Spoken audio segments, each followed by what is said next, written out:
I'll do a quick sound check for our folks online before.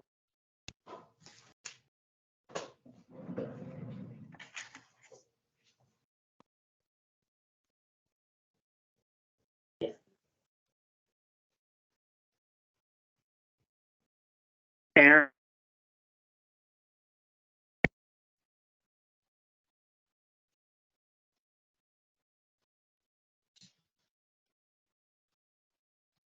Excellent. Darren, you're the other person on.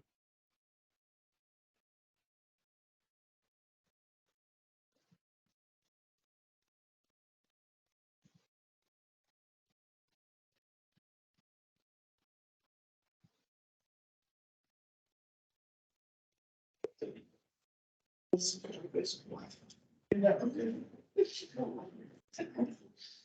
everything working?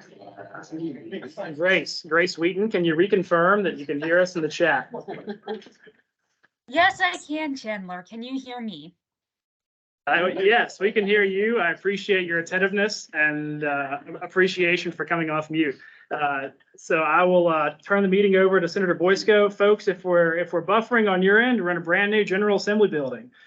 So we'll work through any technology issues on our end and potentially switch over to phone hotspots as needed. But I appreciate you working with us, and I'll turn it over to Senator Boysko to get started. Thank you so much, Chandler. It is really lovely to see everybody as we are getting ready to start the new General Assembly session in our brand new building. Welcome, I'm Jennifer Boysko. I'm the acting chair. I would like to make sure that we thank Delegate Byron for her service. She has served on this committee since its founding and has moved on to bigger and better things, but want to just make sure that we all recognize her. And also Mike Colt, who has served from Albemarle County for his role, long time role on the Broadband Advisory Council. We have a new member, Christian Goodwin, who is the county administrator of Louisa. And welcome to the family here. And if you would like to call the roll, I'm happy to get that started. Gladly. Delegate Leftwich, are you with us online? Delegate Leftwich. Delegate Wright? Brother. Delegate Reed, do we have you online? Delegate Reed? Senator Boysko? Here. Senator Hashmi? Here. Senator Lewis, do we have you online? Senator Lewis? Steve Sandy, do we have you online? I'm here, Chandler. Can you hear me?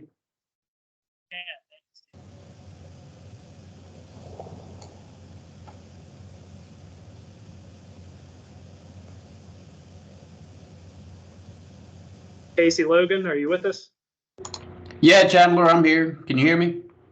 Yes, we can. Thank you. Rich Schulman. Here. Jimmy Carr. Here. Christian Goodwin. Here. Welcome. Christy Proctor. Here. Secretary Merrick or representative.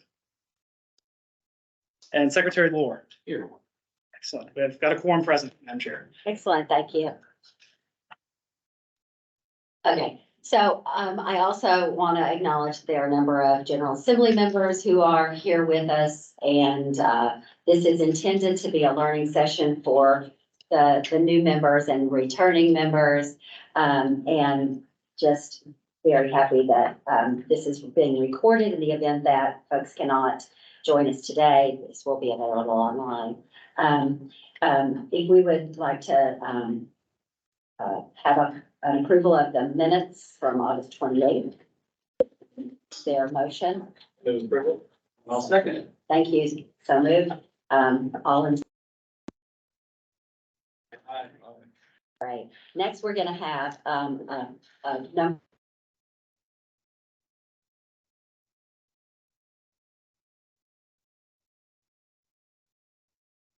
Begin the presentation. Good morning, can you all hear me? Thank you. All right, and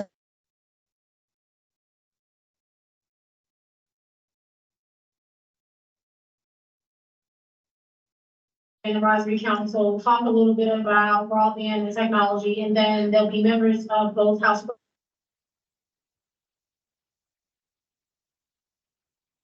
Program. All right.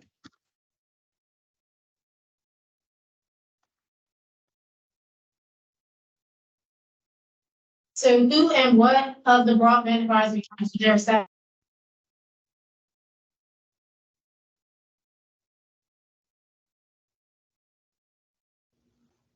Council is staffed by the Department of Housing and Community Development, and we also have two staffers that are assigned from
Going back in on a phone hotspot and keep moving.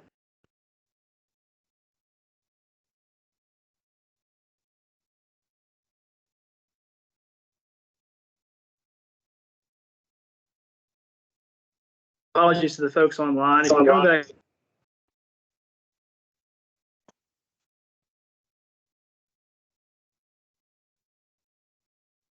Going via a personal hotspot. So we'll jump back in a moment and then.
Did anyone have the trans in their home? Yeah. I can remember the first time I was chairing at home during the pandemic.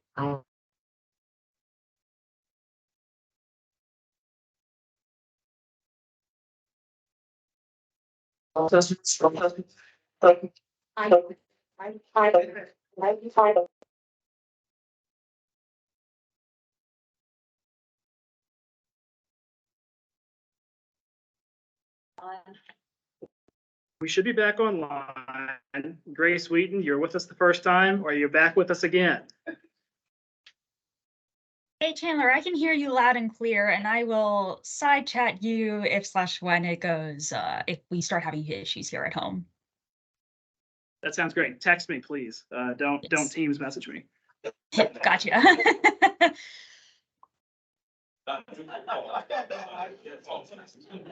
Back in business. Okay.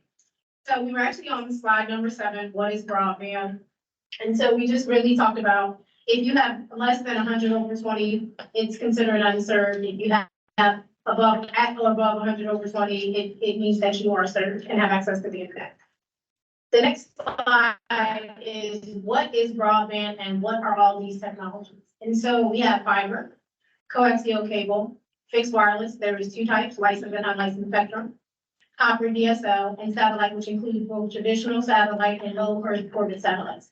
Virginia is a state that is technology neutral, and so we do invest in most of these technologies, and so far no one has reached out to deploy satellite through any of our programs at this point in time. And so next slide.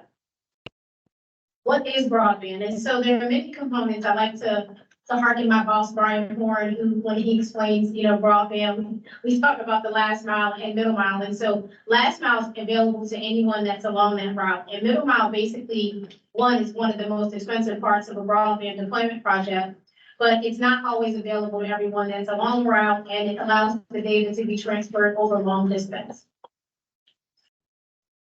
So unserved locations. So we wanted to kind of share with you just visually what communities typically look like when we're looking at unserved locations. And a lot of it, as we all know, it deals with density and high density. So if you typically live in a community that has low density, it's more likely not to have broadband access. And if you're in a community that does have high density, they tend to have broadband access. And so we want to kind of show you just visually what that looks like. Next slide. So unserved locations. And so just to give you an example, Chandler, did you pick Charlotte County because you're from Charlotte County? Bingo. Okay. And so what you have here is actually a screenshot from our Commonwealth Connection map, shameless plug. We do have a broadband availability map where we do map broadband access in the Commonwealth, and we also compare it to the federal communications data as well.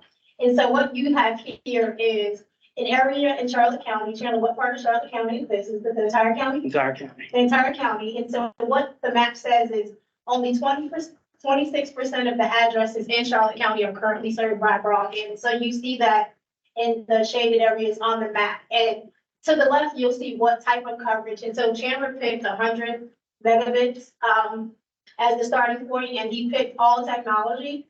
And so he wanted to see, we typically map based on percentage of locations in an area. We cannot individually map addresses. And so what you see here is that he used 80% as the threshold at the bottom of the map where it says percentage broadband coverage. But according to the data, only 26% of the addresses in that area actually have access to broadband, as it is in China. And so Charlotte County is included in a body project. And so we'll steadily see the increase in addresses that will have broadband access over time. Next slide. And so unserved locations. And so I'm probably not the best person to ever really present on maps. I am geographically challenged. And so what you'll see here is oftentimes we'll look at communities. And so you'll see the arrows there, the green shaded dots are locations that are actually served and are sparsely served throughout this particular community. It's actually Keysville, Charlotte County. And so you'll see the two red dots are not filled in, and it's because they are significant distance from existing broadband facilities. And so those folks will most likely need access to support through our line extension customer assistance program. And so this is often what you see in many communities where a more densely clustered area that are closer together may have access, and then you see locations that are off that often don't have access and will need assistance. Next slide.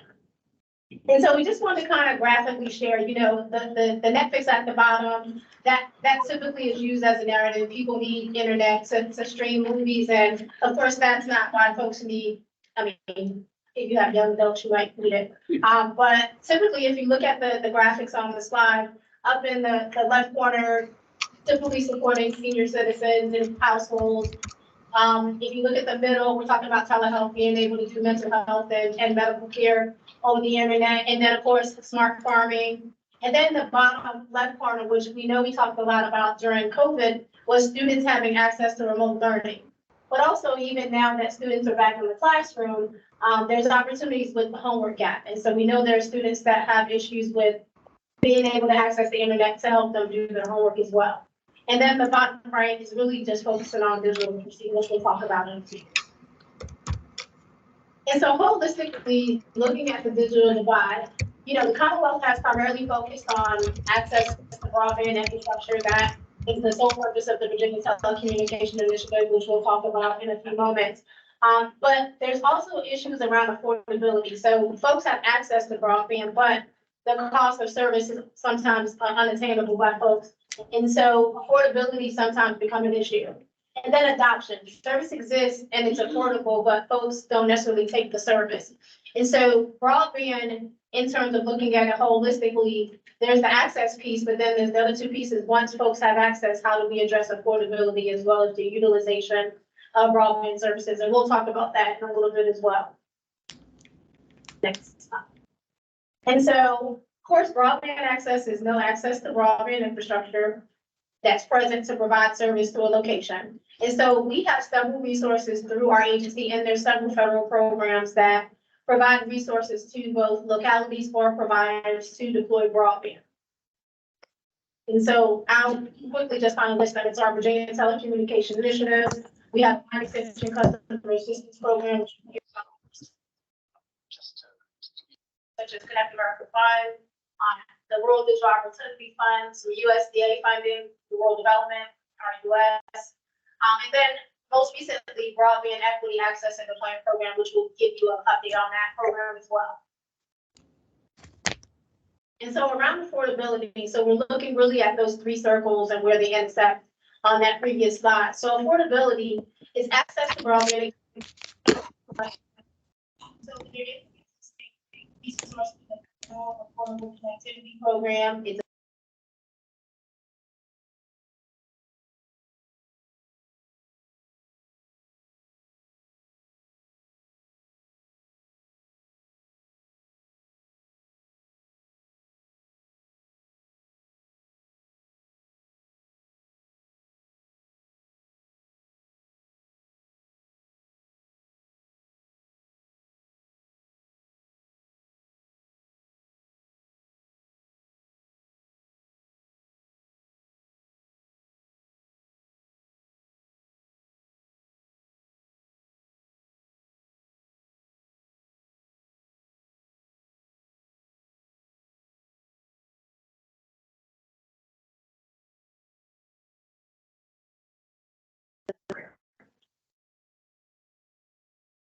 next slide.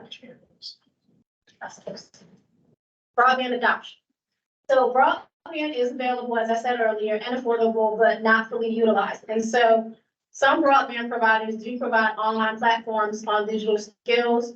Virginia libraries have been performing digital literacy programs for years within the Commonwealth. And then there's digital navigator pilot programs across the state. And so digital navigators are folks who actually through actually online connections or in person will physically help folks be able to create an email account, how to access the internet maybe for a telehealth visit, how to navigate the internet to find information. And so those folks provide more hands-on technical assistance.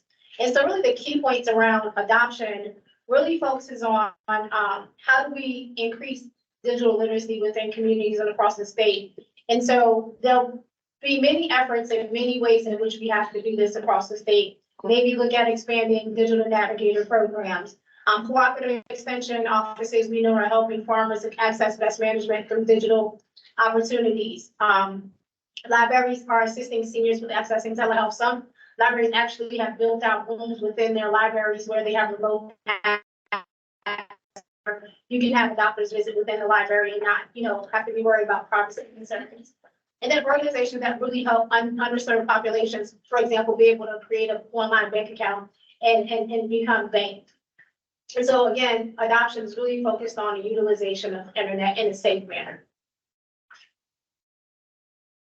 And so what is Virginia doing about it? So we fund private-public partnerships to extend broadband infrastructure to the unserved. That's the Virginia Telecommunication Initiative, and also the Line Extension Customer Assistance Program. We ongoingly monitor and evaluate funded projects, both the projects we fund and try to keep up with what's happening on the federal side as well. We assist communities with technical assistance and support around planning to receive and implement projects, whether it's funding through the state or federal resources.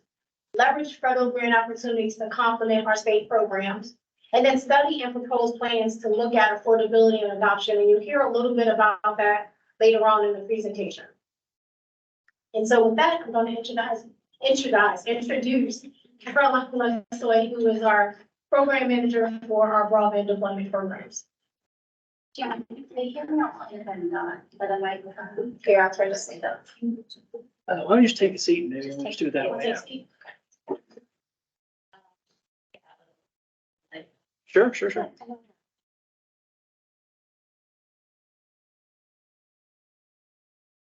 Can you hear me all right? Yeah, just talk towards the meeting now. That'd be good. Okay, so I'm Caroline Litsoy. I'm the broadband program manager at the Office of Broadband. And Tamara touched on a lot of what I'm going to talk about, but I'm going to expand a little bit more on it and then kind of give you an update on how Virginia's projects are faring so far. So the Virginia Telecommunication Initiative, or BODI, is our big flagship program, and this is the public-private partnership piece that Dr. Holmes was touching on. So this is where we provide funding to localities and their partnered ISPs to extend last mile broadband service to the unserved folks in their community. BODI actually kicked off in FY17, and although that seems like yesterday, we are actually one of the oldest, most established broadband program or state broadband programs in the country. So just to look at our numbers, excuse me, between FY17 and our most recent round of funding in FY 2023, we received 235 applications amounting to over $1.2 billion in requested funds. We've been able to award over $935 million, and through match have leveraged $1.2 billion. And that's really a testament to our localities, their partnered ISPs, electric cooperative, and the utility owned investor owned utility companies. All of those projects will amount to over 388,000 locations that will receive access to broadband through BODI. And that's 87 projects across 80 different localities. So just to look at our most recent round in 2020, excuse me, in 2023, we received 35 applications from 50 localities. There was a request of over $302.1 million. We've been able to award $59.5 million. I blocked a little bit, Chandler, but I think I remember the numbers. So $118.6 million leveraged again through match. And then we welcomed 5 new localities to the program this past year. And when all is said and done, that will equal 27,771 new connections. So a little break on the numbers for a moment to look at the map. And this is a reflection of just projects funded through FY 21 to 23. So as you can see, BODI has made investments from the coal fields to the Eastern Shore. We're proud of how widespread our program has been. We still have a few holdouts, but we're hoping to get them on board soon. Caroline, could you give a little context to our new members about where how far we've come? Because I think it's hard for people to understand how much success we've had and how impactful this has been. Do we have any, because you've been here for a long time, could you just make some comments extemporaneously? Yeah, I could go on for days. I've actually been working on broadband in Virginia since 2010. So I think it was the first year of this council, actually. My first job at that point was to travel around to Virginia localities and explain to them what broadband is. So the fact now that we are closing in on the digital divide, we have a strong commitment to actually achieve that within the next few years, is just incredible. And BODI itself, back in 2017, we only had $1 million. We've grown to now $50 million, with 2022 being our outlier. We had a very large infusion of ARPA funds. So we granted out about $750 million that round. So again, to go from a place where I'm trying to convince localities that this is in fact important and they should be considering this, to the fact that now they're coming to us and we don't have enough money. We're trying to get everybody connected incredible. I hope that speaks to what Yeah, you're asking. no, that's exactly what I wanted, just some context, because what our hope is that a lot of the new members who haven't been involved in this are getting some background and understanding and have an appreciation for how far we've come, how successful this program has been, how hard everybody on the team has worked. So thank you for expanding all of that. Sure. Keep going. I'm sorry to interrupt you. No, by all means. So another program that Dr. Holmes had mentioned earlier, is our Line Extension Customer Assistance Program, or LECAP. So I know it's no foreign concept, and Dr. Holmes had already kind of talked about this, but many homes have especially long driveways. And that means that the house is set back an especially long distance from the road. That's lovely in terms of lifestyle, but not so much in terms of broadband. And lots of times providers have what they call a service connection drop length. So their standard connection drop length, where they will cover distance, and then whatever's left usually falls on the homeowners. That amount for the homeowners can cost anywhere between a few $100s to a few $1,000. So despite the fact that the infrastructure is available at the end of the driveway, the home is still often left unserved. So LECAP was designed to come in and bridge that gap and to pay for that remaining cost.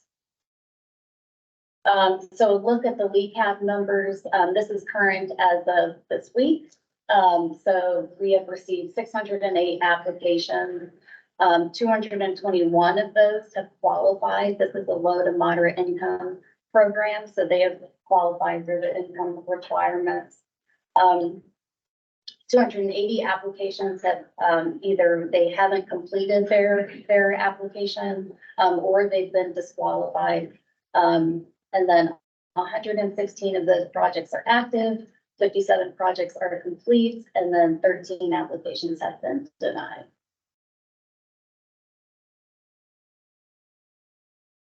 So what has the federal government done? There have been quite a few programs over the years. This is a look at some of those programs. But the key notes here, these programs have had a varying degree of success. Typically, they have fairly generous build-out timelines, usually between 6 and 10 years. But federal funding connected to our state projects like body have been pretty successful. So a lot of projects have leveraged this funding to buy down the state requests. So, you know, the federally funded portion is helping them get into the area and bring in that backhaul. And then other projects have leveraged body to expedite some of these federal programs. Caroline, can you share our timeframes for our build outs versus the federal timeframes for build outs? Yeah, typically we're about an 18-month program. We have had some contract extensions, but for the most part, most of our projects have stuck pretty well to their timeline. Thank you.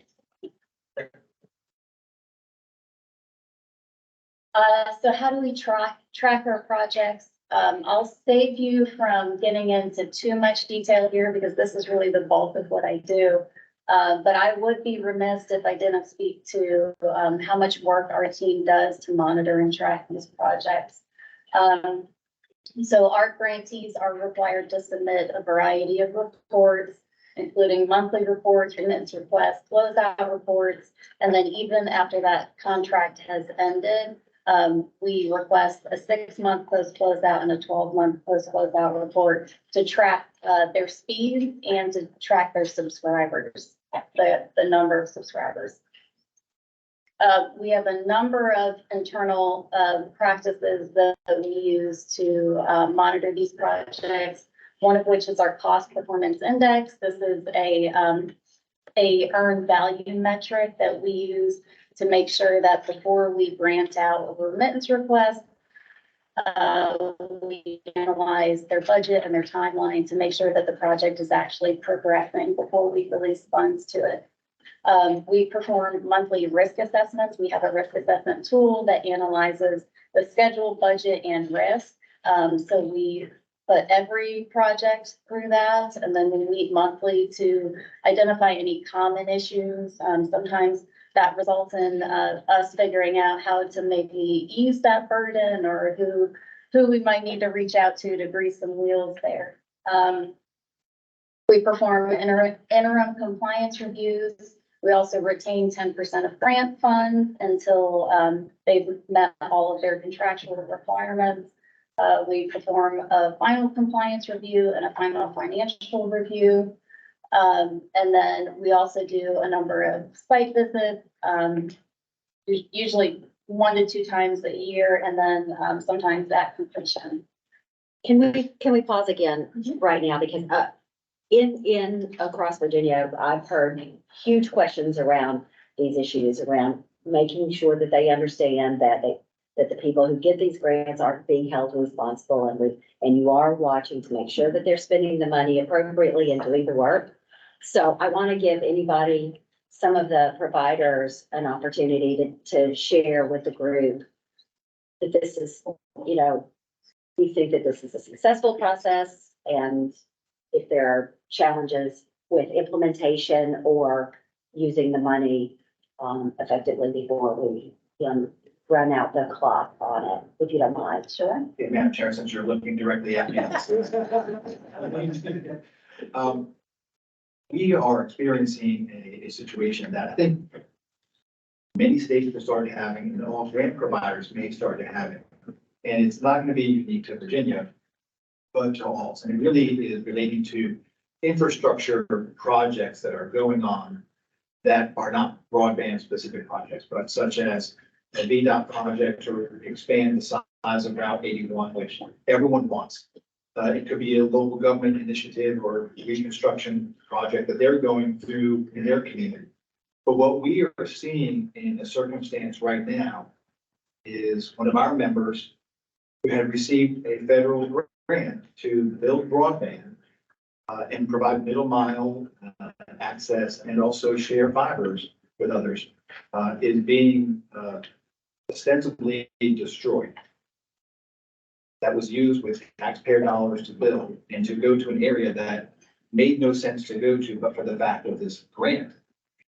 And they're being now handed a bill to fund the cost of replacing that fiber. So we're in a bizarre situation where all the federal government programs and initiatives and the state initiatives that we have are all trying to build to those unserved areas. But we have situations occurring where projects are scrapping fiber that is working and existing at taxpayer expense. And then the bill being handed back into the private sector, which didn't want to go there in the first place. So we're in a very bizarre situation that I think this council should look to address at some point. The legislature may need to have to address at some point as well. But this could be a problem that's occurring to everyone who is receiving a grant. In fact, one of the providers is saying it is going to put a chilling effect on my interest in participating in any grant activity. So this is an issue that's ongoing and will be emerging as we go forward and as we accept more of this federal grant money from the Commonwealth and from Congress. And I think that's just, as you are going through and making sure that you're tracking the progress of all of these projects, I think it's so important that we are mindful of the other parts of the infrastructure who might be coming in and causing challenges, and how are we gonna solve this dilemma? Do you all have any ideas yet? Have you all, do we need to pull together VDOT or other? We have future slides. Yeah, you have future slides on that. Okay, great. Well, I just think it's important, one, that localities know that we're thinking about these challenges, that we have a process for assuring that the money, that the tax dollars that we're giving out are being used effectively and responsibly, and that we are starting to identify some real problems and are mindful of that as we move forward. So thanks for letting me know. Sure, and I think we're always happy to, meet and discuss issues like that. You know, we also require QA/QC reports from our providers, and we sit in on their monthly project management team meetings. So for the most part, I think we try to stay very plugged in and tuned in with the projects. So hopefully we can catch any issues at the front end again. So a look at how our projects have been going. So for projects between 21 and 23, we awarded funding to 355,000 locations. To date, there have been 76,901 locations that have received access. And then remember FY22 was our big ARPA year. So looking at that year alone, there were 285,138 locations awarded. Of those, 56,890 have received access, and that puts us right within an 87% of our projected timeline. Right. And is that what you expected for this time? Yeah, I mean, certainly 100% would be beautiful. They don't always go that way. So this is a look at all of our projects since FY22 and how many we have open still and how many have been completed. So oddly enough, we have a nice clean 100 projects in our books. 62 of those are still open and active. And then 34 of those have reached some level of closing out. So either they've done the full administrative closeout, everything is done, or they're working their way through those post-subscriber reports. But either way, construction is complete. And then 4 of those out of our 2023 we're still working to get them under contract. So working through some of our pre-contract requirements. This is just another view at how our projects are going, this time specifically related to passings. So in blue are the passings that have been constructed, and then in orange, those that are remaining. So we have the body project dashboard for anyone who hasn't seen it. It's just a way that we're trying to tell the body story and relay the how projects are doing. So this is available on our website, so citizens can view this, localities, anybody can log on and see how any one of our projects are performing. So I know it's not a live view, but if you were to hover over a project, it would give you, yeah, you're good. But it would get from this view, give you sort of the high level view of the project. So who the grantee is, who the provider is.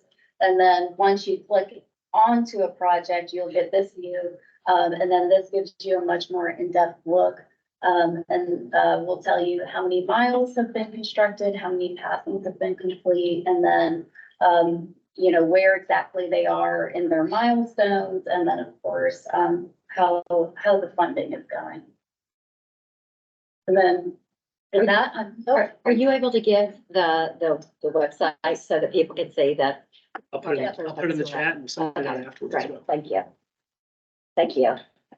Well, that was really informative. I think it gives everybody a 101 on where we've been and where we are, and I appreciate all the work that you all do. You all are really leaders around the country. People need to understand that Tamara and the team go around the nation and present, and they are treated like rock stars because they have done so much over the past several years. And so we're really fortunate to have you all and to really have the program that is really seen as a real example for the rest of the country. So thank you for everything that you all do. thank you.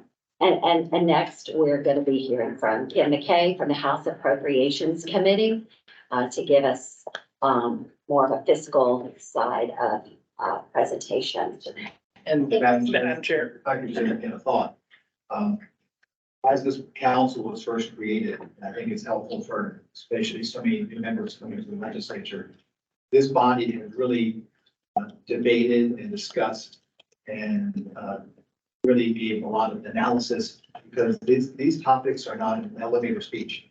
It takes a lot of time to have an understanding of the complexity of these issues.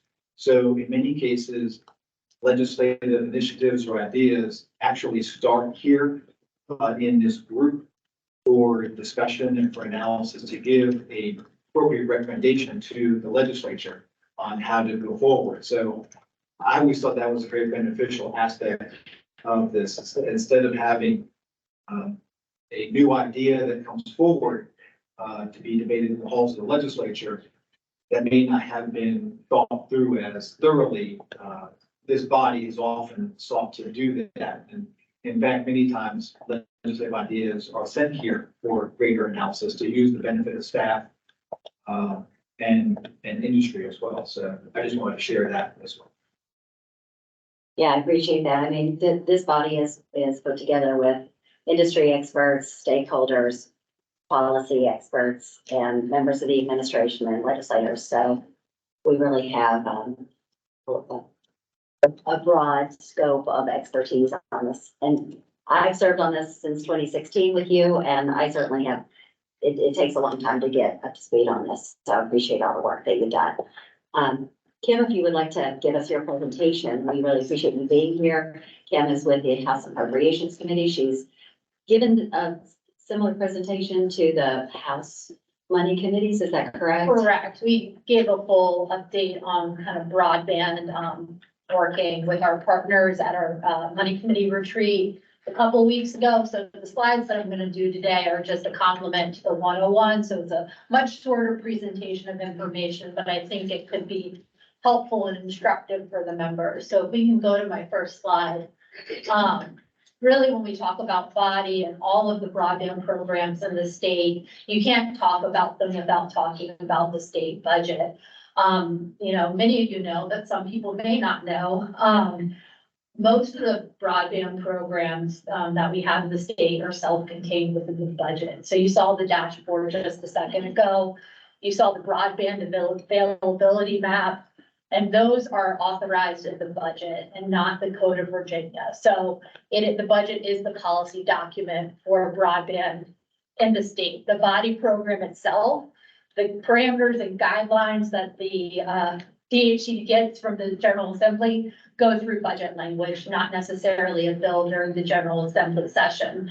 So it's really critical that you know, as staffer of a money committee, that we stay on top of it, because the budget is the policy vehicle for broadband in the state.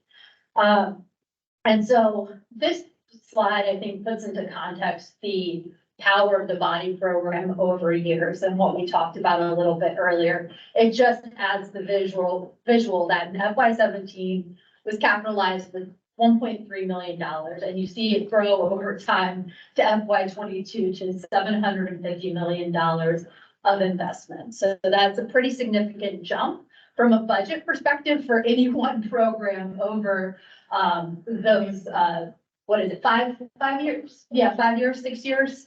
And so, you know, I want to just kind of reiterate how much was invested of federal resources in FY22 and put it into context.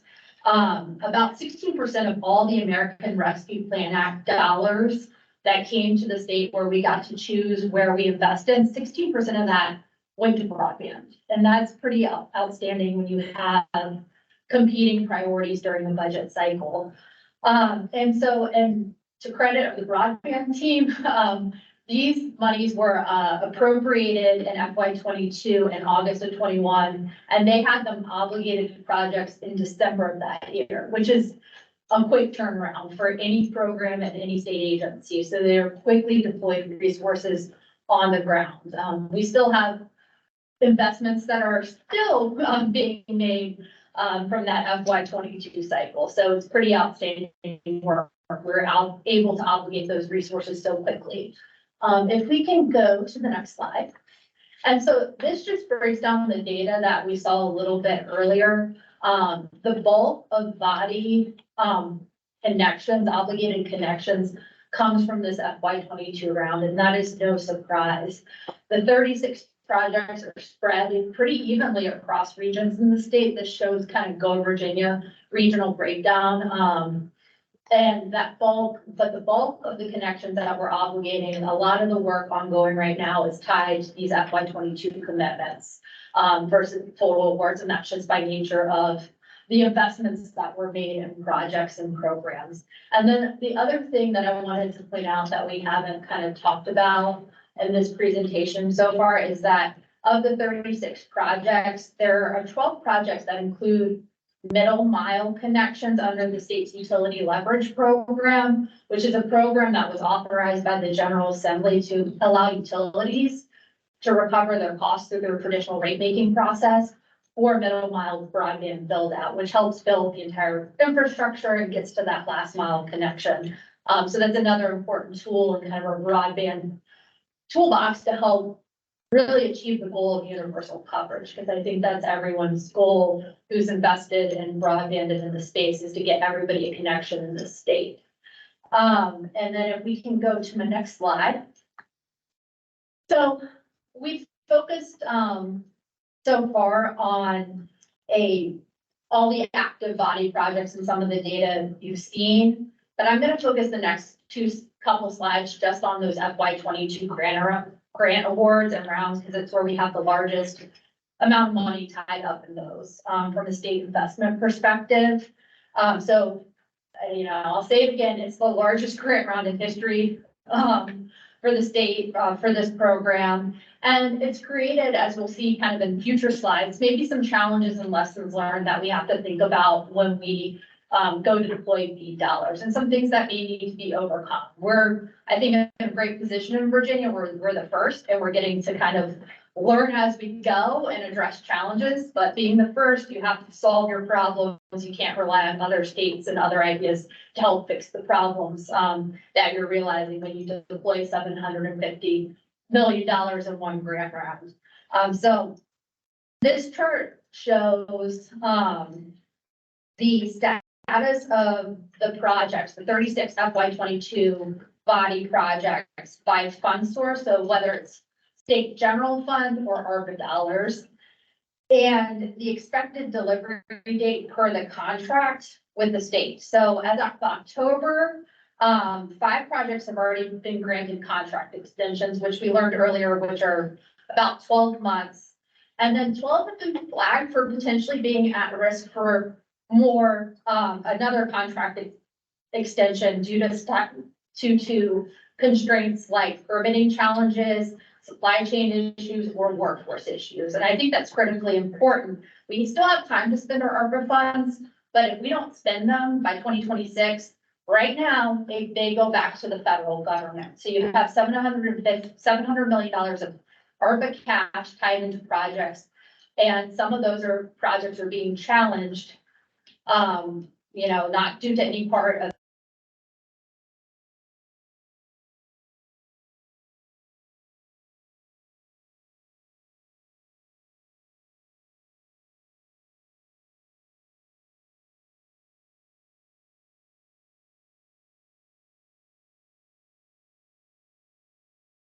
which would be great, but we have to plan for them taking their money back at some point. And then this other slide on the next one. There we go. Just looks at that data a little bit differently. So it breaks down the number of passings completed so far by the expected project delivery date. And so if you look at FY 22 awards, you see great success. For example, all the completed passings in 23 for Hampton Roads, they're done. And that's outstanding. But then you have projects that are due in 23 in Central Virginia and Lynchburg that are not even halfway there. And so those are the projects that are at risk potentially of needing a contract extension, which is great. But if we get further delayed, it puts the federal money that are tied to these programs at risk. And then in totality, about when I did kind of a math based on the data I received from DHCD for our broadband presentation at our money committee retreat, about 17% of obligated body connections awarded in FY 22 have been completed, and that just looks at that FY 22 number. But for contracts that for delivery in 23, you have 38% of those passings completed, and then in 24, 30%, 32% of those passings completed. And so that just kind of gives you an idea that, you know, we're making great progress, but some of these projects may be challenged and, because we deployed $700 million at one time, and that there may be some solutions out there to help overcome and get these projects moving forward. So are these federal solutions or are these state solutions? How are we proposing that we're gonna? I think, in terms of, these are monies obligated currently to projects, that there are some state solutions that may need to be offered to overcome those challenges. And what kind of prompted our discussion of this at our money committee retreat is that we have, you know, $750 million tied to projects in one given year. We got to help clear the deck of projects before we get feet on the ground, because we're just going to exacerbate the issues that we've seen with the system that we have to deploy broadband in the state when we add another $1 billion on top of $750 million. So I think there are state solutions that can potentially help address the issues, help clear the deck of the broadband project. And I think there's kind of legislative involvement would be needed to help do that. Right.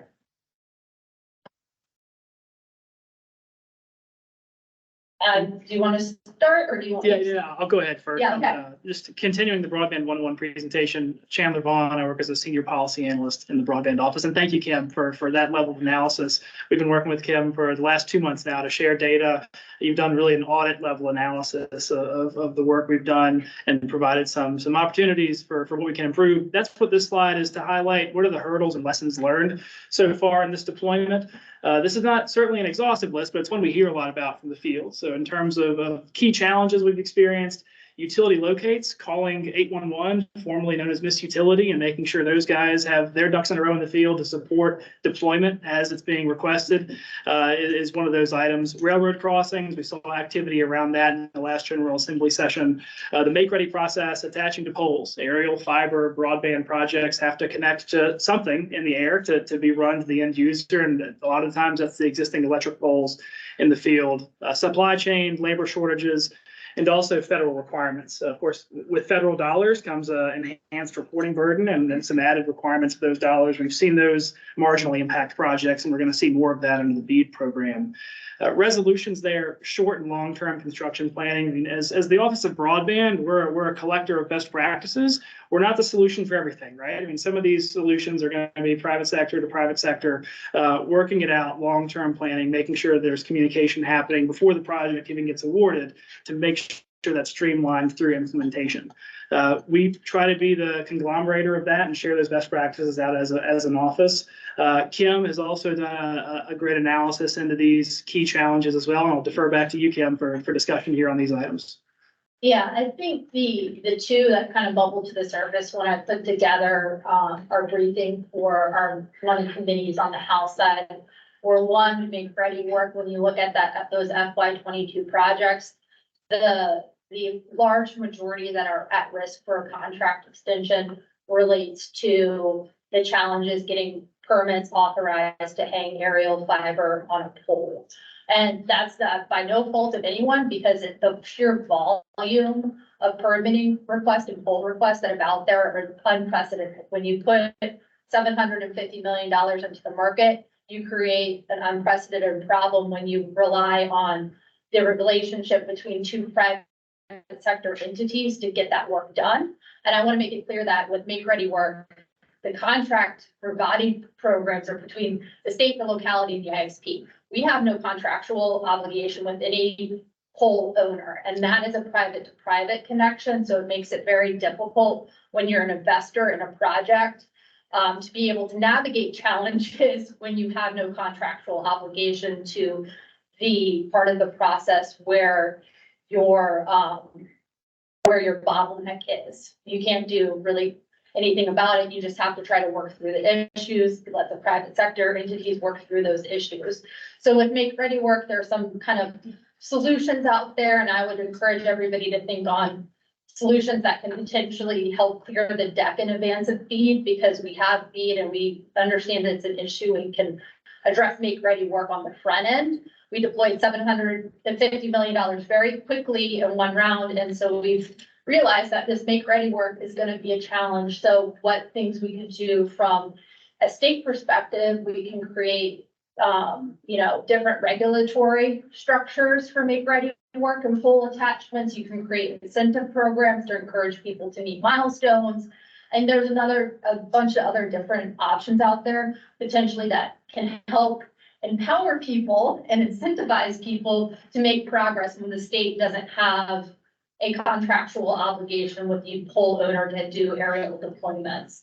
And then the other thing is around the labor shortages and workforce development, potentially working through ideas to help train people to put fiber in the ground and put fiber in the sky, creating incentives, leveraging some of the good workforce programs that we have in the state that do short-term training for industry certifications, that do financial aid through community college programs, and incentivizing people and helping cover the cost for folks to go into training to help address labor shortages for the industry. So those are the two things that kind of bubbled up where the state, I think, can have a lot of, make a lot of progress.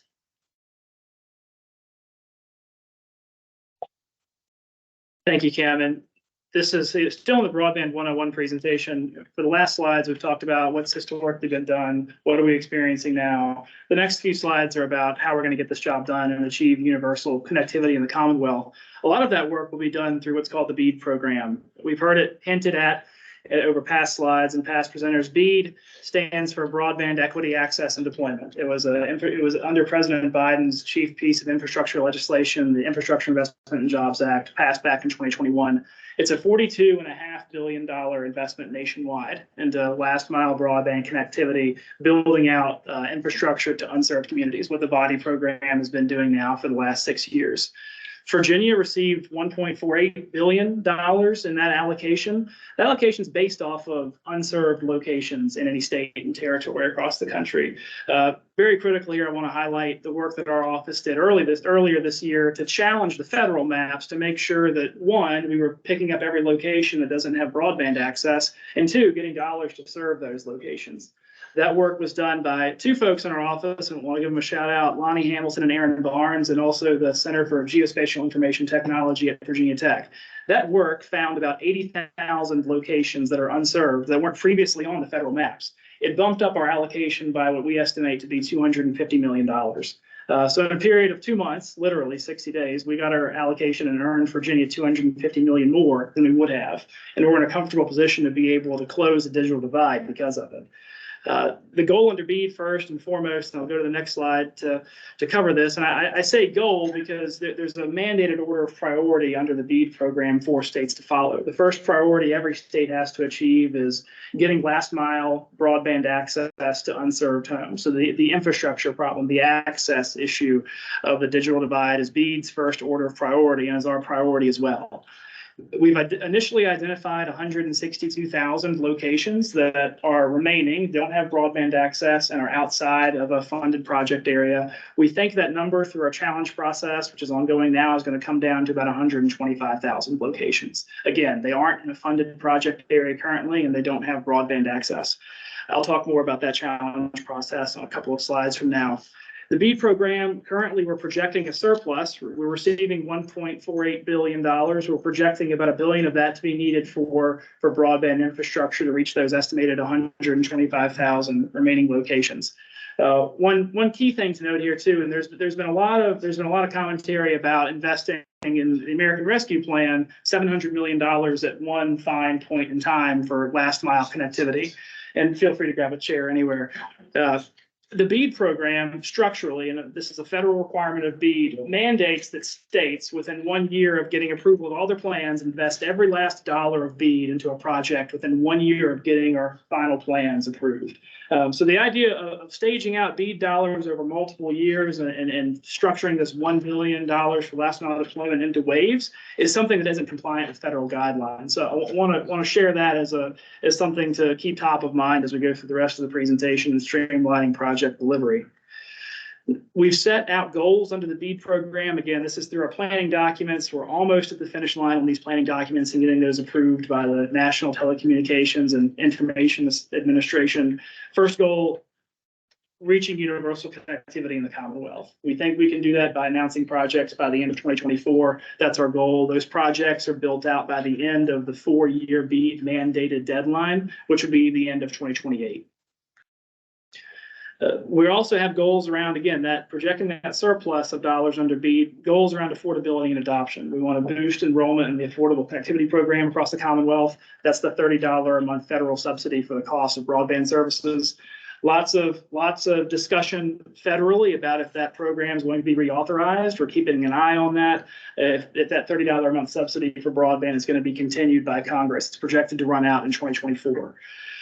Also, programs that support broadband adoption. So Tamara mentioned this earlier, right? Working with cooperative extension agents, for example, to do smart farming programs and help folks take advantage of the service once it's made available in our rural areas where these projects have mostly been, but also in urban communities where digital literacy might be an issue. So again, shifting back the focus now to the access part of the equation, the BEAD challenge process is something that our office is engaged in now. We started with 162,000 unserved and underserved locations. Those were all displayed and still are displayed on the connectingvirginia.com map, and another resource we can share afterwards. This 30-day challenge period window started on November 1st, concluded on November 30th. 266,000 challenges were received across those 162,000 locations. A lot of multiple challenges per location, right? So, I mean, obviously challenges exceed locations there. We may have received 5 challenges at one location with folks identifying, hey, Office of Broadband, you got this wrong. Either this location is listed as served, but it's unserved, or we listed it as unserved and it's actually served. So the movement in both directions there. I will share what we've noticed in the last iteration and push of this mapping effort is that the federal maps here are constantly evolving. We have seen for the first time a location level broadband availability mapping nationally. That's been done by the Federal Communications Commission. They're in their 3rd iteration of coverage data now. We're keeping a close eye on how providers have shifted coverage from one version of reporting to the next. You would think intuitively there's a lot of coverage gains across the Commonwealth, and there are. We've seen around 63,000 locations built out in the last 6 months across Virginia. That's in our funded project areas. It's also in privately funded expansion. At the same time, we saw 56,000 locations go from served to unserved. So the reporting gaps there federally, again, so much of this work is focused in on using the maps and having them accurate. We've got to have them accurately as accurate as possible, but it's a tough job to do when providers are dropping coverage data from version 2 to version 3. A little under 50,000 of those were from one licensed fixed wireless provider in the Commonwealth that dropped coverage claims on the federal map. Thankfully, we'll be able to add them in, make sure they're not left stranded without a broadband option in the future. But want to let folks know this is an iterative process and critically important to making sure that we identify every last location, that somebody 5 years from now doesn't raise their hand and say, hey, DHCD, you left us out. We need to be able to go back and make sure we've accounted for those homes. And then I just want to reiterate, if you remember, our allocation was based on, from the FCC map, what was defined as unserved as of last December. As Chandler said, there is a provider who marked that data in December of last year as served, and in the most recent iteration of the map, now have converted them to unserved. That means that those locations were not considered in our allocation from the FCC. So I just want to be clear that it may have impacted our allocation from NCIA. And Jenny, you have a question? Yeah, so Chandler, do you know that, you mentioned there was a licensed fixed wireless provider. Correct. Do we know the 50,000 and change that you mentioned that were reported as served last December? Oh, yes, they were. And are now all of a sudden not served? Yes. How many of those 50,000 was the licensed fixed wireless provider, the exclusive provider of broadband? Our analysis was that was the exclusive service option at that location. They were the only serviceability there. And since they've decreased their coverage claims there, now they're unserved. They don't have a second option. So that is exactly 50,000 locations that we did not get the money for that we could have if people were more accurately reporting a year ago. That is correct.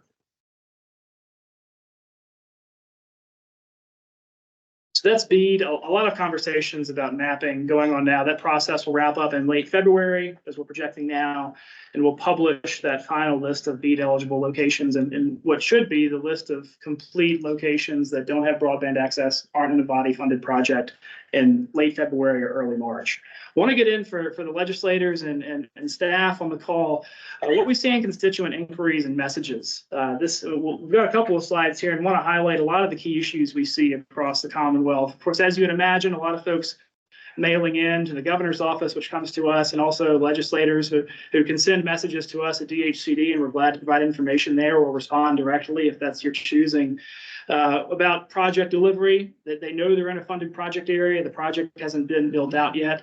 Glad to provide context there about the stage of development a project is in. We also see some unique challenges here too as well. So some folks may live on a farm road or farm lane, and they only own the easement to their house for ingress and egress. They can drive a car down there and they can drive a car out, but they don't have that easement written for telecommunications purposes, right? And the landowner they're driving across wants X amount of dollars to be able for that homeowner to have fiber run down that easement. That's a message we have to respond with, saying that, you know, guys, we can't help you there. That's the way the law is with easements, and we explore other solutions there, like a wireless or a satellite opportunity for that home because of that. Those have been ticking up more recently, as we've seen in the inboxes. Another one pointing back to the line extension program. Sometimes folks are handed a bill for $15,000 to get broadband access to their door. And that's what the line extension program is for, to be able to cover those extension costs of infrastructure. If that existing infrastructure is a half a mile down the road or at the end of their driveway, but their driveway may be 2,000 feet long, and they're having that bill to get connected. Again, completely open for legislators in the room, on the call. If you want to bounce those inquiries off of us, the broadband office, we'll share the appropriate email to do that, and happy to provide context or respond outright if that's what you'd like us to do as well. Constituent inquiries, best practices here. We need a full address to be able to check if they're in a project area, what's the status of service at their location. Our awards and body are made at the location level. So we drill down and see yes or no if they're in or out based on their full address. We have to have that to be able to accurately respond. And then we like to point out several key resources that I'll go over in 2 slides from now. But want to also highlight the other 2 areas of the digital divide here through our Virginia Digital Opportunity Plan. Dr. Holmes mentioned earlier that, you know, a lot of our effort is around access, but also we're beginning to focus on affordability and adoption as well. So one of our other colleagues, Cam Lewis, is going to go over this in a few minutes, but we project $500 million in a BEAD surplus that would be available for non-deployment funding. That is broadband affordability and adoption. We've seen and identified some opportunities under the Digital Opportunity Plan that's open for public comment now.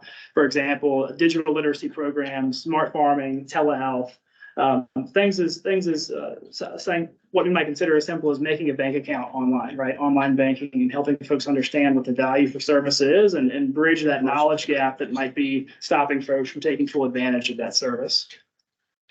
Some examples of what other states are doing in this effort of affordability and adoption. We won't go through these one by one in the interest of time, and wanted to wrap this up too with a slide about the role of legislators. And please don't interpret this as us at DHCD or the Office of Broadband trying to prescribe what the role of legislators is. That isn't this slide. It's what we think are best practices out there for folks in a non-legislative capacity.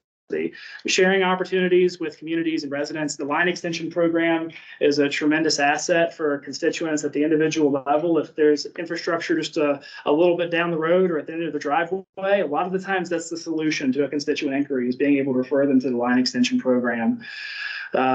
Ensure that everybody's at the table and having these conversations. We've seen legislators get involved with projects, making sure that all the parties that need to be at the table are at the table to pull it off and deliver that project on time. Want to highlight in closing key resources that are available for folks, and we can send this out as a summary to folks in the email list that we sent this meeting notification out on. First of which is the broadband availability map. This is at the commonwealth-connection.com. Display service coverage from broadband providers across the Commonwealth. This originally got started with a budget amendment by Delegate O'Quinn a few years back.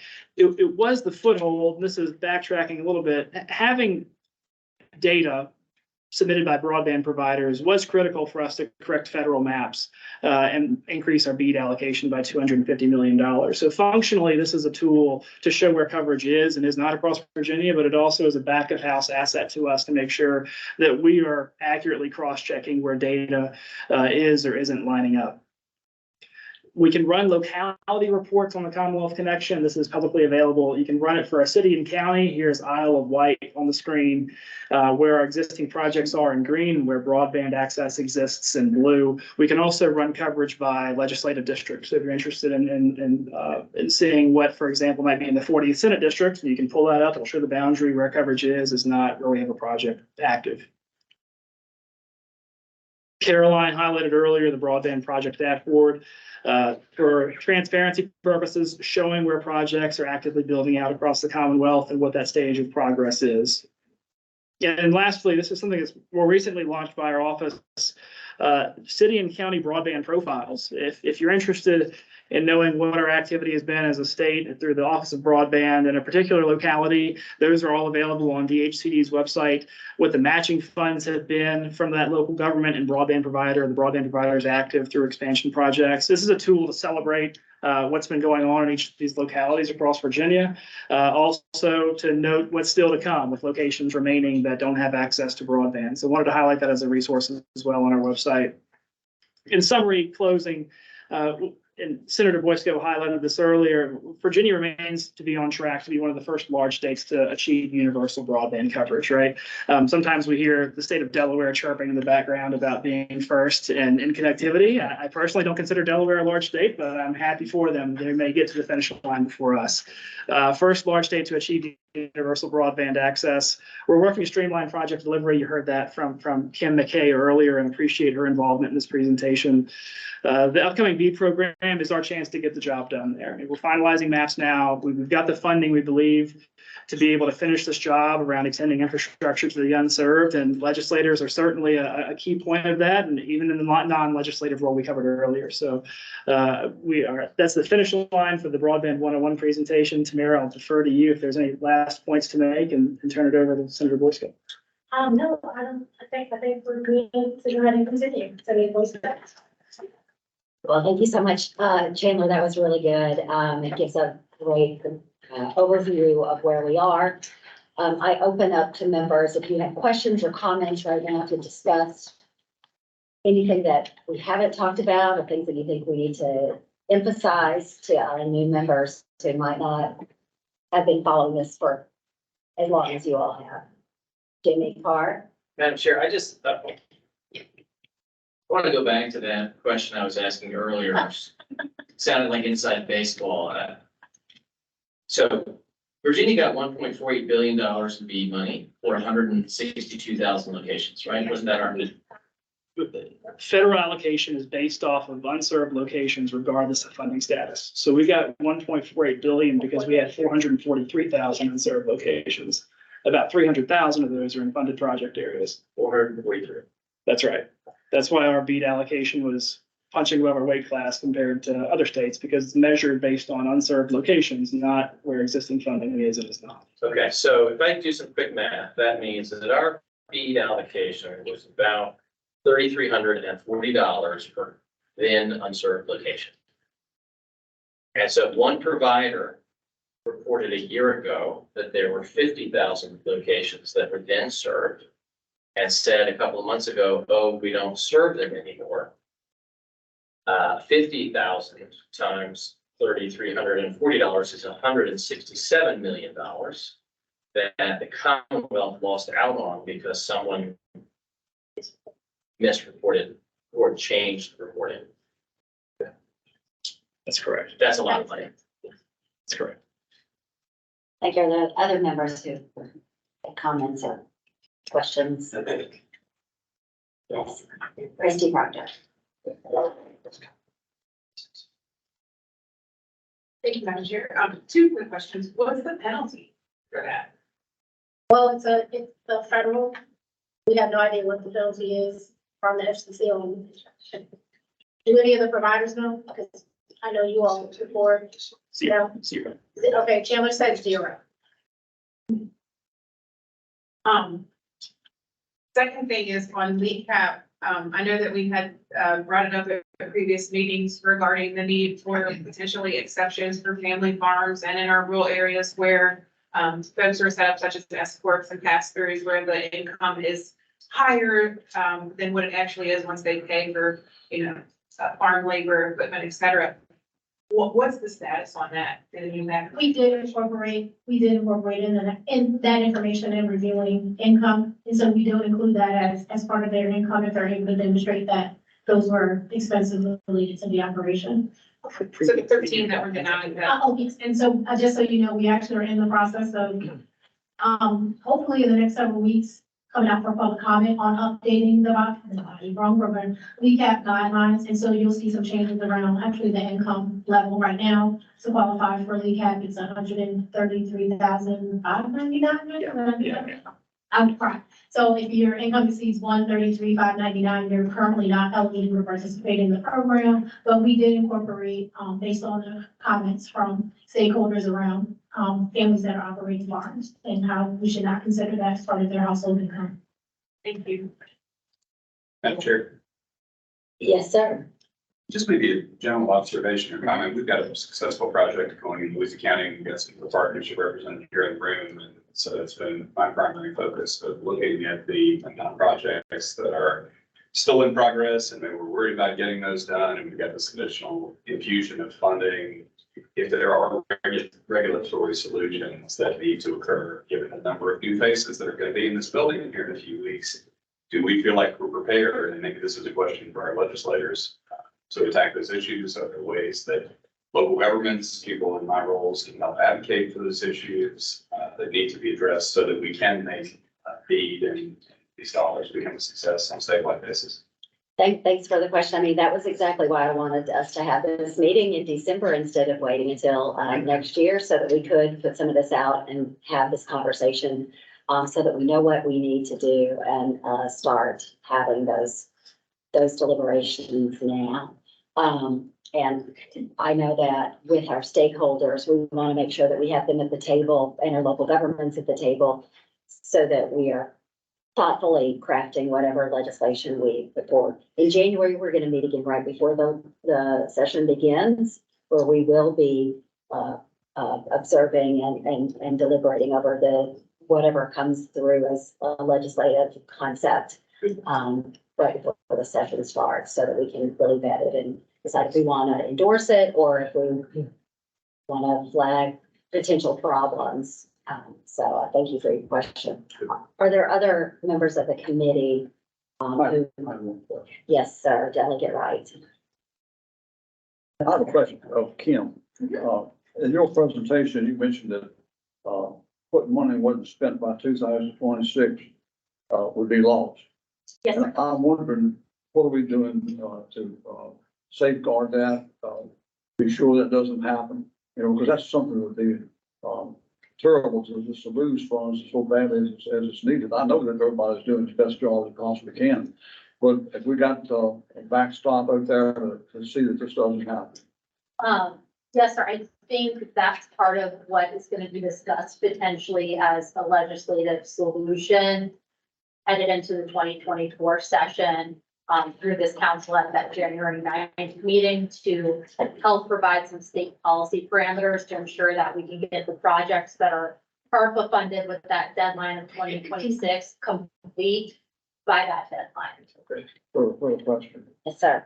Are y'all working on recommendations or are they being worked on now? This is a huge issue and just coming to one of these meetings, it's hard to take it all in. And I know that the legislators who haven't had the advantage of hearing a lot of these discussions will be having a hard time catching up. So the plans being made to bring us up to date on that and see that we don't lose the money.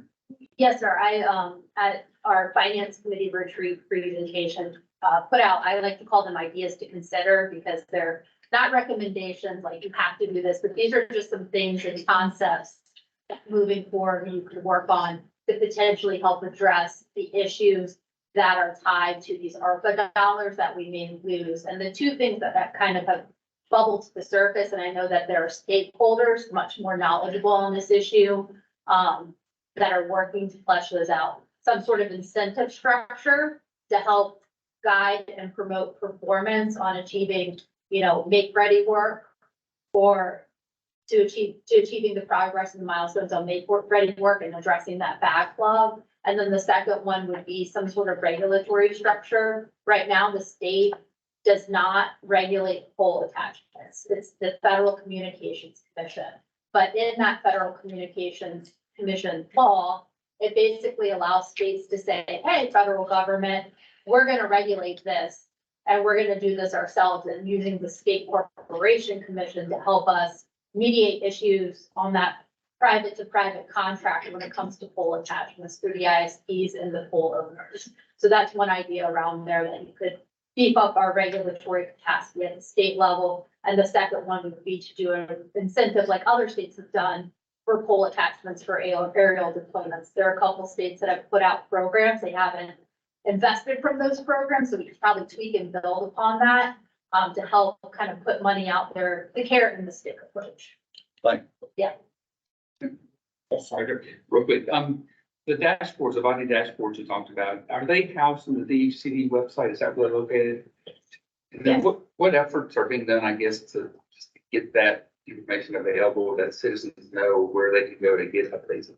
So we do require that each locality that receives a grant from our office has a communication plan with their internet service provider partner. And so a lot of localities have actually set up their own websites that put maps of the county and showing progress of a build out. And so we monitor that. And so that's actually a requirement. As you heard Caroline say earlier, there's pre-contract requirements. We actually have to have that communications plan before we will allow the contract to be executed. And so we stay on top of it. And to be honest with you, honestly, responses, we're often going to the county's website or sending a link to the constituents saying, hey, are you aware your county has an updated website that keeps track of the project?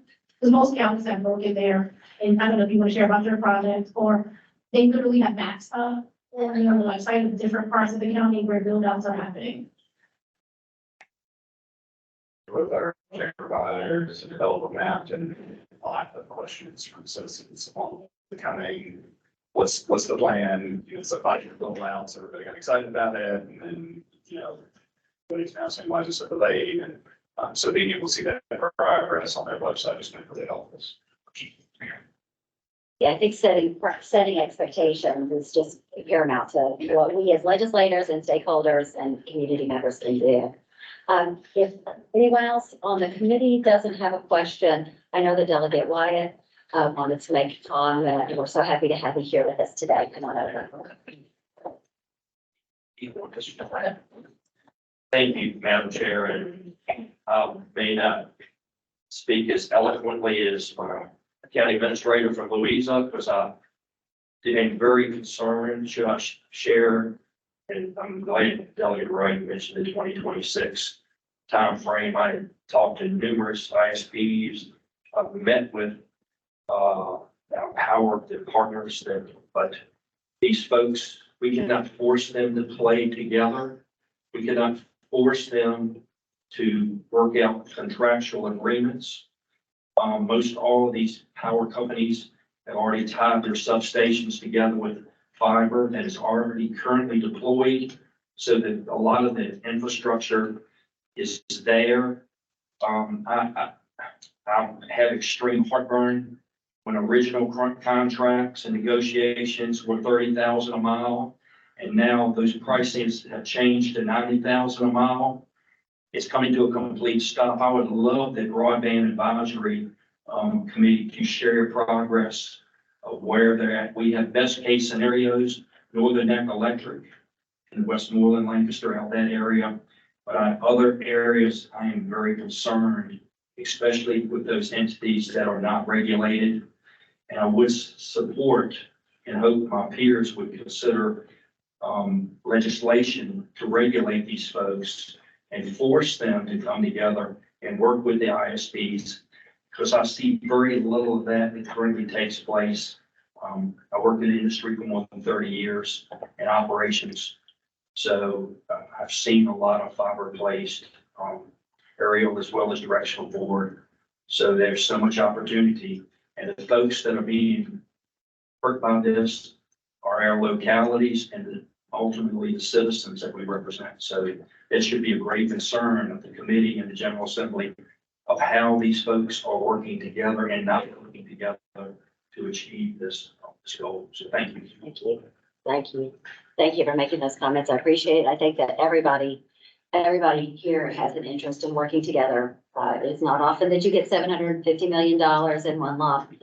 And as Caroline said, we are the first in the nation really to be the test case for the rest of the country. And I am just grateful that we have this body. That's one of the reasons we wanted to have this meeting today, is because we know that there are some really significant challenges and red flags here, but we want to get in front of that so that we don't end up having a major loss here. Are there other comments from committee or other legislators who have been newly elected, who are on the call remotely, who wanted to make a comment before we go to just the full public comment? Or we can just move on to public comment, right? We actually have a couple more updates. Oh, I apologize. I thought we had. We can read those. Yeah, we can rebate. And so, Joe, do you want to quickly go through the next couple of them? Gladly. So, Madam Chair, members of the council, there's a few updates we have around the BEAD program. We covered a bulk of these during the Broadband 101. The two bits of new information here. We are going back and forth with NTIA, the administrators of BEAD, on what's called Volume 2. That's the design of our application process, how we're going to score applications, how we're going to implement federal requirements. Going back and forth with NTIA on a couple of remaining items in that Volume 2. Hope to receive approval soon, and we'll certainly keep folks updated to that. That's one of the gateways to starting the application process. The other gateway is finishing up our challenge process and identifying all of the eligible locations. We are currently on track and expect for both of those items to be complete before March 1st, and then targeting early March as a start to our BEAD application process for those 125,000 anticipated eligible locations. And we'll update folks, of course, this new data point of drops in coverage of 50,000 locations is going to impact that 125,000. We'll keep folks updated about what our final number is when we complete this challenge process. All right, and so our next bulk of our presentation will really focus on the Virginia Digital Opportunity Plan. If you all remember from our August meeting, we had our consultant from Guidehouse come and talk about the Digital Equity Act. And so we did receive some planning funds under there's multiple pots of funding that has been allocated through NTIA for both broadband and digital equity. There's two distinct programs, SPEED and digital equity. And so we did receive some funding from NTIA to develop the state's what we call Commonwealth's Digital Opportunity Plan, which is currently out for public comment. And so I'll just briefly give an update, and then I'll bring Cameron Lewis up to give you actual update on our comp plan that we have out for comment. And so next slide. And so the Digital Equity Act is basically an additional pot of funding. I do not remember the number. I'm not as good as Chandler. Remember helping about it's $2.75 billion were allocated. So to really three distinct programs at the federal level. And so what is digital opportunity? It's basically accessible, affordable internet. We talked about that earlier. It's looking at how do we make sure folks have the skills necessary to navigate the internet in a safe manner. And then how do we make sure that folks actually have access to connected devices? I'm pretty sure many legislators during COVID received a lot of constituent inquiries about devices. I know young folks were sent home with Chromebooks, but a lot of seniors did not have devices. And so access for telemedicine and telehealth. And so looking at not just increasing knowledge to navigate the internet, but also maybe looking at opportunities around device access as well. And so what does DEA do? It does three things. There was a $60 million program set aside for planning funds. And so we received $1.2 million to develop our state plan.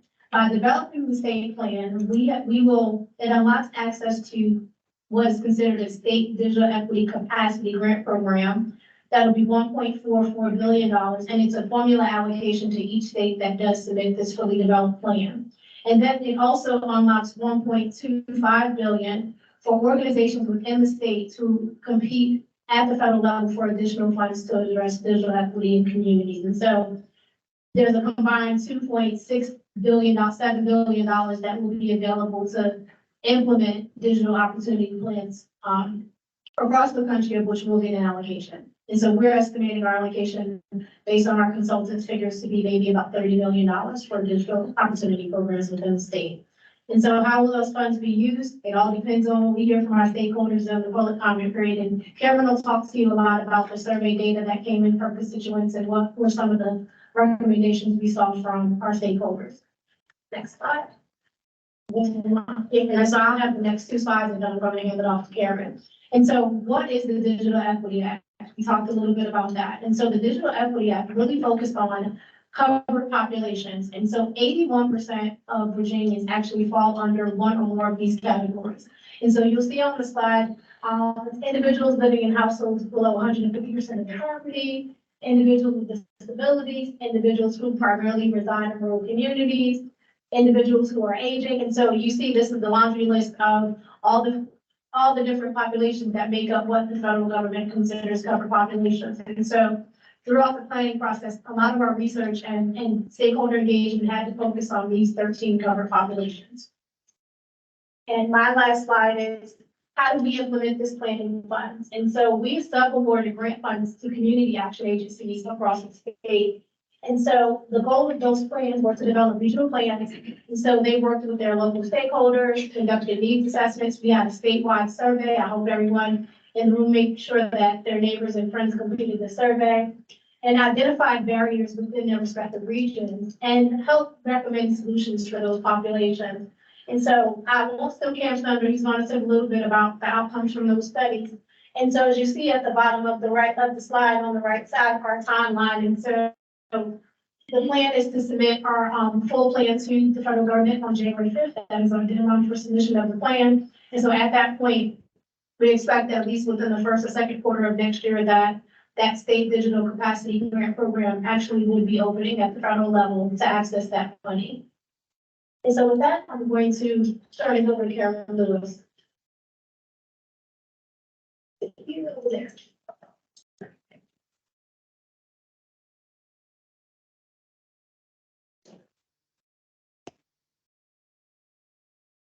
All right, can you guys hear me? Yeah. Okay, so first and foremost, thank you, Dr. Holmes. Good morning to everybody. Good morning to everybody here at the table and everybody in the audience online as well.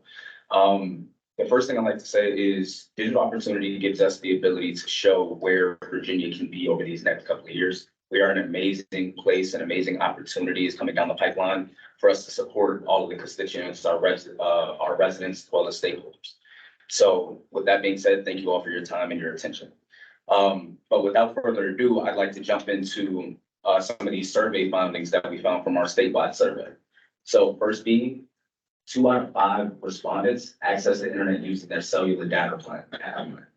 31% goes through a cable modem. So with that being said, most people are going through these phones, through these devices to access a hotspot.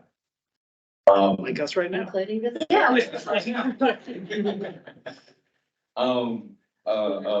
Point proof. But 45% of constituents said that they do not have access because it's not available in their area. And then another 29% says that it's too expensive. 51% is unwilling to pay more, whereas 26% are unsure. And most respondents of the survey said that they were comfortable doing most regular basic tasks of day-to-day operations, but less so for doctor's appointments, for telehealth opportunities. 81% has not applied for a program for accessibility, and only 30% were aware that these programs even existed.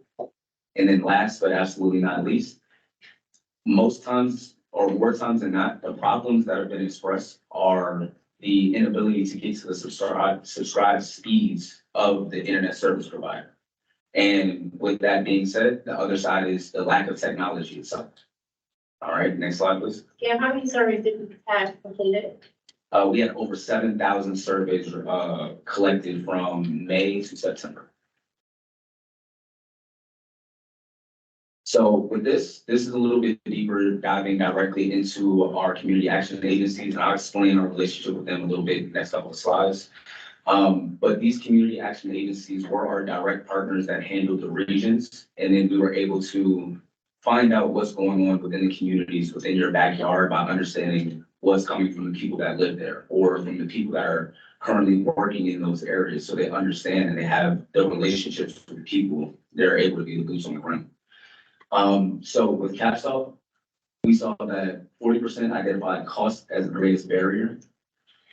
In CERCAP, the Southeast region, $50 to $100 are spent each month on internet. And then in People Inc. in the Northern Virginia area, that number actually boosts to 125% for 24% of respondents. For the Hampton Roads area, over 81% has not applied to a subsidy program such as ACP.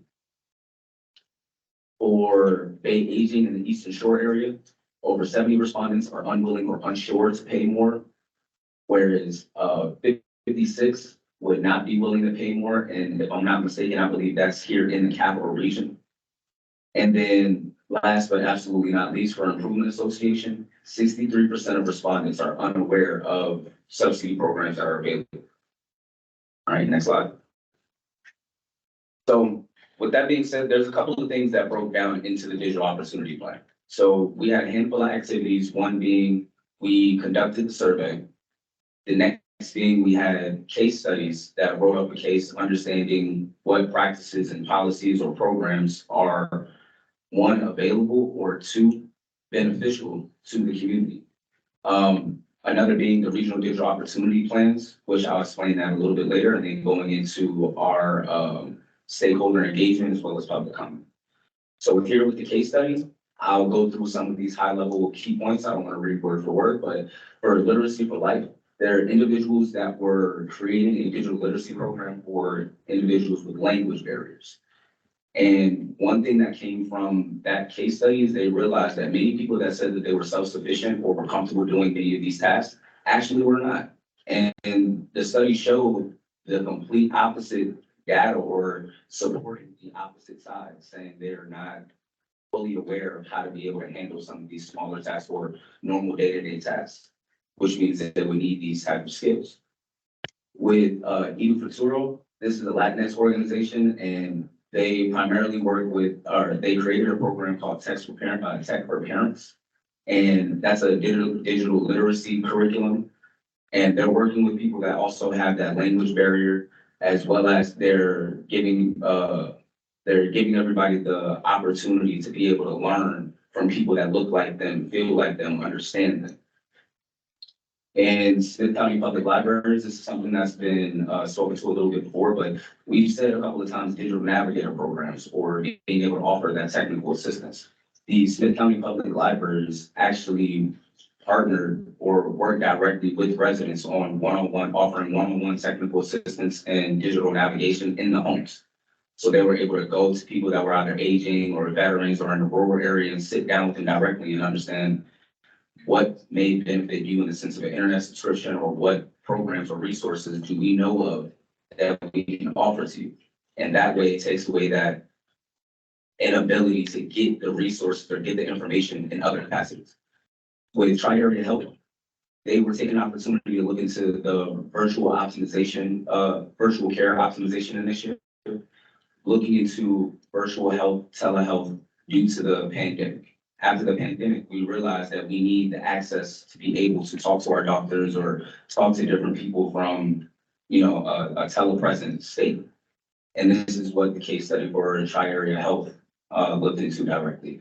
And last but absolutely not least, we have the Virginia Community Action Partnership, or VACAP. And that's a membership for our community action agencies. You've heard it once again. But it's a membership for our community action agencies where they were given a grant to write a case study based on the Broadband peer group. And this peer group gave everybody the opportunity to come together, discuss best practices, and then be able to share across the board what's happening across the regions. Next slide. Now, I'm going to speak a little bit about the Regional Digital Opportunity Program. All right, so the Regional Digital Opportunity Program split up Virginia into 9 different regions and worked with 8 community action agencies as the lead for those regions. And we wanted to split this up because it gave us the opportunity to understand the unique differences, the unique digital needs and gaps based on the region itself. We wouldn't be able to understand what's happening at the community level if we didn't allow ourselves to get the information granularly or be able to look into community input sessions, so on and so forth with the community itself. All right, and with that said, you can go next slide, but I would like to give an honorable mention with those 9 regions. There were a couple of regions that were not included within those regions. And those are people that were doing their own plans or currently had something in play. Such as Albemarle County, you have the Northern Virginia area where you have Fairfax County and the city of Alexandria. And in our digital opportunity plan, we actually shed light on some of those as well, where we have those in our events. And if we can go back one more, soon. I'm sorry, to the, there we go, 30. So these were our community action agencies. We have CERCAP, which is the Southeast Region Community Action Program. And I want to bring up a couple of key points that they brought up in their plans briefly. With CERCAP, they recommended having safety and security for public Wi-Fi, kind of installing those protocols for public opportunities, as well as refurbished device lending programs. For Hampton Roads, they brought up a couple ideas around coordinated outreach, as well as offering IT assistance, technical assistance, and digital navigator programs. With CAPSAW, a big thing that they brought up was developing mobile-friendly websites and resources for constituent stakeholders. For People Inc., there were suggestions of computer classes for all levels of knowledge. We understand that people that may have a deep understanding of knowledge, it may be perfectly okay for you to put a brand new phone in front of them. People that don't have that same level of knowledge, they may have a sense of shame or embarrassment, for lack of a better term, for not understanding how to be able to utilize some of these devices of technology. So offering knowledge or offering training to each of them on all different levels could take away that factor. With the Southwest side for People Inc., they were looking into also that coordinated outreach, as well as the digital navigator program and technical support. Improvement Association, they would like to form granular broadband committees. With CAPUP, they wanted to look into expanding reliable device distribution programs. In Bay Aging and Eastern Shore, they're looking to increase resource awareness like ACP enrollment, and then also looking into the line extension program, as well as middle mile assistance. And last but not least, for Williamsburg, James City County, they're looking to continue collaboration and partnerships to share available resources, as well as train educators to teach digital literacy programs. Next slide. All right, and with this, we want to look into our stakeholder engagement and get granular into the region, so we have an overall comprehensive and unique understanding of each region. And with doing that, we conducted one-on-one stakeholder interviews, as well as community input sessions, focus groups, and then lastly, opening up for public comment. So with these interviews, a couple of people that I'll bring up, not all, we had over 17 interviews, but some of the key ones were state and local Department of Social Services, the Virginia Municipal League, the Virginia Department of Education, the Nottoway Tribe, as well as VA Cares. Now and you can go to the next slide for me, please. So for some of these key things that came across for the digital opportunity plan, one, sustainability. We don't want anything that's going to no longer be here a year from now or 2 years from now, because then we will spend the money, and then once the money hits the bottom of the pot, we no longer can support the people we've been doing over the last couple of years. Focus resources. There are some adoption resources that are available across Virginia, but unfortunately, they may not be focused. They may not be going directly towards rural individuals or veterans or individuals with disabilities. It could be a widespread general program for adoption, but not necessarily specified. Third, being partnerships and collaboration. We need to continue this so we can have more people that's a part of this conversation, more people that's a part of the battle. Awareness and resources, or awareness of resources. Most people are not aware, so we need to make sure that they know what we have to offer them. And then last but not least, capacity building. A lot of these organizations we work with, they may not have the the human resources or the physical capacity to be able to handle programs or handle long-term, sustainable projects. And next slide. So these are two high-level goals that came from the digital opportunity plan. The first being increasing awareness for federal resources and other available broadband resources. The second being strengthening organizational capacity to enhance community efforts to address barriers and needs of digital opportunity. Next slide. All right, and for one of the last slides here, I wanted to take a look at what are the challenges and what are the outcomes or what are the resolution. The challenges being community and tribal engagement, the lack of knowledge as well as importance or understanding of importance, and then finally being organizational capacity to support. We realized that we conducted a lot of our activities during the summer, and it may be hard to drag somebody outside in the summer when they have AC at home. We understand that there may be small obstacles that may be present. So that engagement factor was something that we want to key on. We want to make sure to continue to pay attention to as we continue our assessment. The lack of knowledge, most people don't understand why I need broadband. I've been living without broadband for 20 some odd years. I have no need to want to say, you know, let me look into this now, or for lack of a better term, they need to find a reason why it becomes important in their life. It's not going to be important if they can't apply it to what's happening in their life directly. And finally, I mean, you guys know the organizational capacity. But big thing, actually, if you could go back on me 1 second, Shannon. Yeah, I'm cut, yes. So the digital opportunity plan is now open for public comment. It opened up from November 29th. It will be closing December 29th. So we highly encourage everyone to submit a public comment. The link is here on this PowerPoint. I'll make sure we put it in the chat as well. But with that being said, I'd like to thank you all for your time. Thank you so much. That was really great to hear all the work that you're doing and talking to a broad spectrum of Virginians to address and identify the problems and then bringing some solutions for it. Great work. Thank you. Yes. Now we're to public So now we're to public comment. Yeah, so if there are members in the room, let's start with you all. If you have, has anyone signed up for a public comment? No, sir. No? Okay. So going once, going twice, people online, opportunity.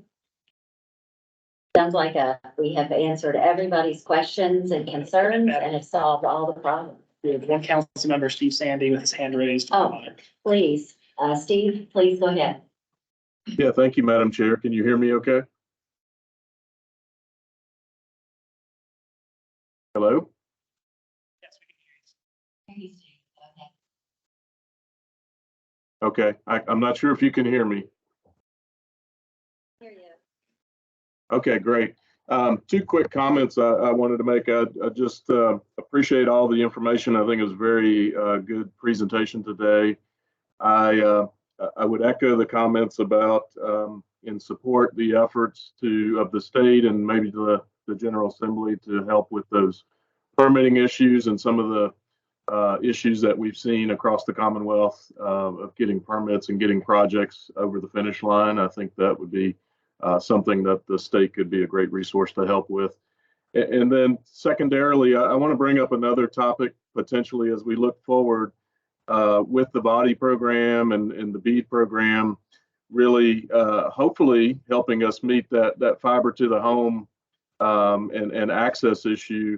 I really maybe want to make a proposal that we consider looking at how we can use the body program to help with increasing cellular connectivity across the Commonwealth. And so potentially allocating a portion of body funds maybe to help us build out some of the cellular network. One of the comments that I still hear, and probably many of us still hear in the rural, especially in the rural parts of the state, is that still don't have great cellular service. So whether it's a public safety issue or whether it's just communication in general, whether it's a farmer riding around on a tractor, being able to have some of that cellular connectivity with the data component as well, I think should be something we look at in the future as far as our telecommunications infrastructure. And so I just want to throw that out there. I don't know if it requires the General Assembly to take any action relative to what body can do through the program. since our definition of broadband has typically not included cellular. So I just want to throw that out there as something for us to look forward to as we move in maybe to the next phase of not only access, but also affordability and some of those other issues as well. So thank you very much. And again, appreciate all the information today. Very helpful. Thank you, Steve. I appreciate it. Are there other comments or questions that anyone has online? And I was looking to see. No, okay, thank you. Is there other new business that anyone on the council would like to raise while we're sitting here? Okay, hearing none. Madam Chair. Yes. go You ahead, mentioned Jim. there, we are gonna have one more meeting in the council. are, yeah. Okay. Yes. Has that been scheduled or? It is, so Right. that I was getting ready to tell you, everybody needs to put in their calendars, the next Broadband Advisory Council meeting will be January the 9th from 10 a.m. to 12 p.m. And it will feature legislative preview of the 2024 General Assembly session, and discussion, by our membership. It will be in the Patrick Henry building, I believe, instead of in here. And, we should have the legislative concepts before us that we can consider. It's going to be in the Patrick Henry building in the governor's space. Yes, thank you. With that, I don't believe we have any other new business. I just really appreciate all the work that you all put into it, especially all of you all on the staff who have been willing to bring forward this presentation so that our new members have some basic knowledge. And again, this is complicated stuff and it's going to take folks a long time to get on top of it, but we just want our new members, and we have 17 new Senate members out of the 40 of us, and I believe 35, is it 30? 35 or 36 new members in the House. So we are looking at a generational change of over 400 years of service has been retired or will no longer be coming back with us. So there is going to be a big learning curve on all fronts, and looking forward to working together with everyone. Thank you so much, Dr. Holmes and Chandler especially, for pulling this together. And do I have a motion to adjourn? So moved. Is there a second? All righty. All in favor of adjourning, say aye. Aye. Thank you so much. I hope everybody has a happy holiday and safe travel home.